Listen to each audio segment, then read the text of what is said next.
Nancy, a retired school teacher, has never had an orgasm. Determined to change that, she hires a young escort. Stay tuned for this shocking and empowering journey of self-discovery and unexpected connections.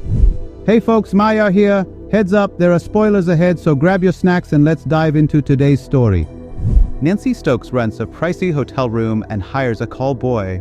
Meanwhile, across the street, Leo Grande enjoys a cup of coffee in a cafe before heading out for a date with a new client. When he meets Nancy, he compliments her and tries to put her at ease, quickly noticing her nervousness. He suggests they share some champagne and chat for a bit. Nancy, feeling self-conscious about her age, repeatedly brings it up.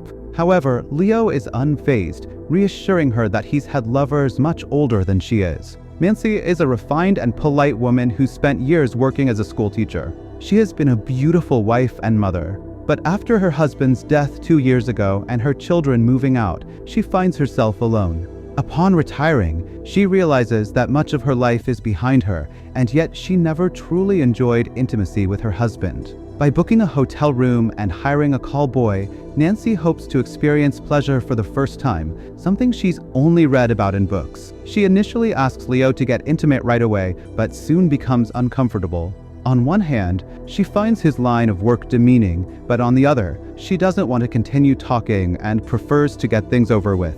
Eager to enjoy the physicality of being with a younger, attractive man, Leo begins to kiss her to help her loosen up, pushing away her fears and inhibitions. Nancy, still anxious, even suggests he takes some pills to help, but Leo assures her that he doesn't need them. Realizing the inevitable, Nancy rushes to the bathroom to freshen up and change her clothes. Leo undresses and makes himself comfortable, eventually getting hungry and grabbing a chocolate bar from the minibar.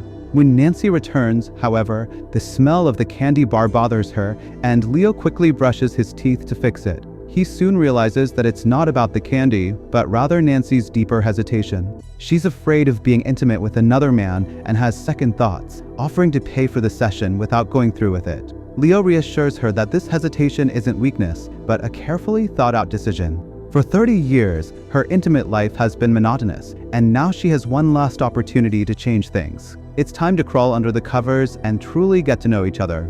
Nancy starts to realize that her young lover is not only attractive, but also intelligent and well-educated. She can't understand why he chooses this line of work. However, it doesn't bother him in the slightest. This is his conscious choice, one that makes him feel wanted and appreciated.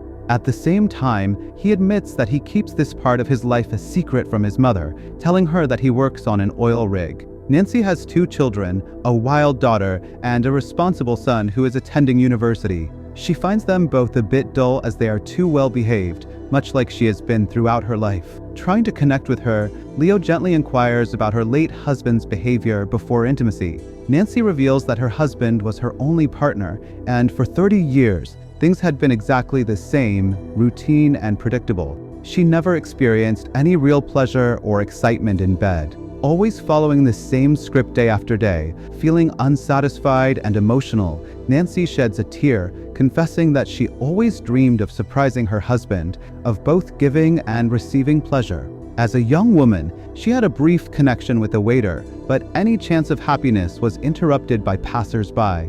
Noticing that Nancy is beginning to relax, Leo leans in and kisses her. Proceeding with his job with care and skill, Leo earns his money. During their second meeting, Nancy feels even more comfortable and liberated. Leo doesn't rush her or make her feel awkward, and they converse with ease. Despite this, Nancy remains somewhat tied to her old life as a teacher. She comes prepared with a list of desires, 5 items she hopes to fulfill with Leo in bed. Starting with the first and most challenging, Leo notices that she is still a little shy and encourages her to let go of her inhibitions and fears of judgment. He's confident they can make real progress together.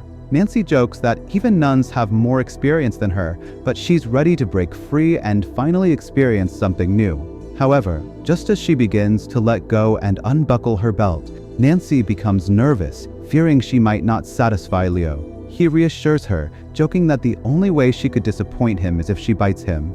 At that moment, their encounter is interrupted by a sudden phone call. Her daughter is in trouble and needs her mother's advice and support. When Nancy returns, she's ready to pick up where they left off. She suggests they dance to help her relax further as they move together. Nancy sheds more of her shyness, her face lighting up with a genuine smile. She finally starts to feel free.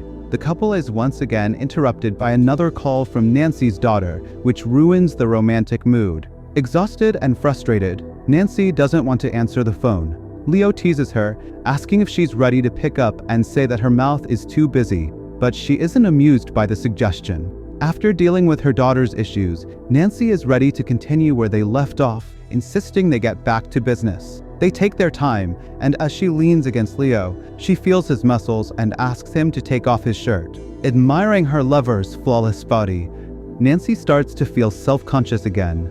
Her breasts sag, and her hips are no longer in the shape they once were. Leo, noticing her discomfort, places Nancy in front of the mirror, gently teaching her to appreciate her body just as it is to ease her tension. He suggests they try some role-playing, but Nancy isn't keen on the idea. Realizing it was a bad suggestion, she starts to cry, too anxious to take Leo's pants off. Leo patiently soothes Nancy, helping her to open up. By the third meeting, she feels more at ease, allowing him to shower her with tender kisses. Though she still struggles to feel true pleasure, she refuses to fake it. Having crossed the second item off her bucket list, Nancy expresses a desire to learn more about Leo personally. However, Leo is firmly against oversharing, explaining that there are certain boundaries that should never be crossed in his line of work. It turns out Nancy had already crossed one of those boundaries. She had used the internet to track down Leo's real name. When she reveals this, Leo becomes furious and begins packing his things to leave. He tells her he won't continue their meetings and will never come back. Guilt-stricken, Nancy apologizes, explaining that she just wanted to feel closer to him and offers to share her real name in return. Leo refuses, angry that she pried into his life. As it turns out, Leo, whose real name is Connor, has a painful past. When he was younger, his mother caught him and some friends at an adult party. Disgusted, she cut him off, telling her friends that he had died. Feeling abandoned, Connor left home and began making a living as a call boy. Furious and hurt, he leaves Nancy's hotel room but returns a moment later to retrieve his smartphone. He can't find it, and his frustration escalates into a fit of rage, attracting the attention of neighbors and the hotel manager. Eventually, he finds the phone under a chair, bids Nancy farewell, and leaves for good, promising to refund her payment for the meeting. In the fourth meeting, Nancy is again waiting for a call boy at the hotel. While sitting in the car, she spots Becky, one of her former students, now working as a waitress. Nervous about sounding frivolous, Nancy awkwardly tells Becky she's waiting for someone. Nancy plans to sell her car, and when she meets Leo, she thanks him for agreeing to see her again and apologizes for her previous behavior. Feeling confident, Nancy had recommended Leo to her friends and wasn't afraid to mention his real name. Feeling trusted, Leo opens up about his own past and the mistakes he's made. Nancy then calls over Becky and reveals that Leo isn't a buyer, but a wonderful lover she's been seeing for the past month. She's already rented a room and is eager to enjoy her time with him. The days of moral lessons and strict decorum are behind her now. Nancy has realized how to live fully and embrace life. Having come to terms with her desires, she advises Becky not to be afraid of her own hidden wants. She explains that pleasure is not a sin, but a gift, something everyone should experience at least once. After leaving the cafe, Nancy and Leo head to their room to enjoy each other one last time. After making love, they decide to rest and recover. As she watches Leo lying next to her, Nancy begins to feel something she's never felt before, true enjoyment of herself. For the first time in her life, she fully experiences satisfaction. At the end of their encounter, both realize that this will be their final meeting. Nancy has fulfilled her desires and finally experienced pleasure in its truest sense. She feels ready to say goodbye to her young lover.